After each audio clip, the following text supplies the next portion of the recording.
যে বঙ্গভবন থেকে শেখ মুজিবের ছবি নামানো।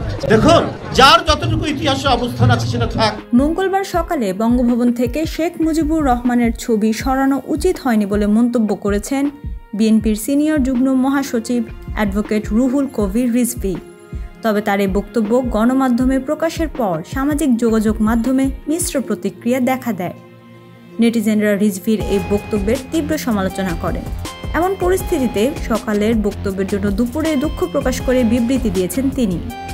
দুপুরে বিএনপির সহ দপ্তর সম্পাদক মোহাম্মদ মুনির হোসেন স্বাক্ষরিত ওই প্রেস বিজ্ঞপ্তিতে নিজের আগের বক্তব্যের ব্যাখ্যা দিয়ে রিজভী বলেন, আজ গণমাধ্যমে প্রকাশিত বঙ্গভবন থেকে শেখ মুজিবের ছবি নামানো হয়েছে মর্মে একটি সংবাদের প্রতি আমার দৃষ্টি আকর্ষণ হয়।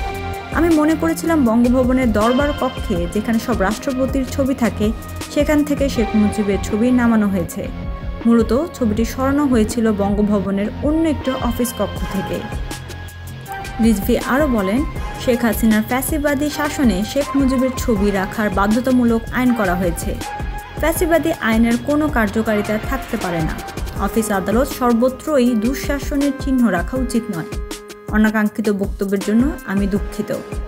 এর আগে সকালে জাতীয় বিপ্লব ও সংহতি দিবস উপলক্ষে ডক্টরস অ্যাসোসিয়েশন অব বাংলাদেশ আয়োজিত রাজধানীর নয়াপল্টনে দলের কেন্দ্রীয় কার্যালয় ফ্রি মেডিকেল ক্যাম্পের উদ্বোধনী অনুষ্ঠানে প্রধান অতিথির বক্তব্যে তিনি বলেন, আমি মনে করি তার ছবি নামিয়ে ফেলা উচিত হয়নি।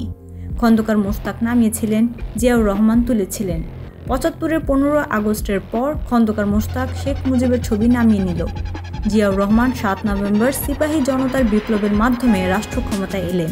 লেবুর সুঘ্রাণ আরো বেশি, ত্বকের যত্ন আরো বেশি, চলে আরো বেশি। আপনার পকেটে কি বিদেশি না বাংলাদেশি? জিয়াউর রহমান কিন্তু বঙ্গভবনে শেখ মুজিবের ছবি ফিরিয়ে আনেন।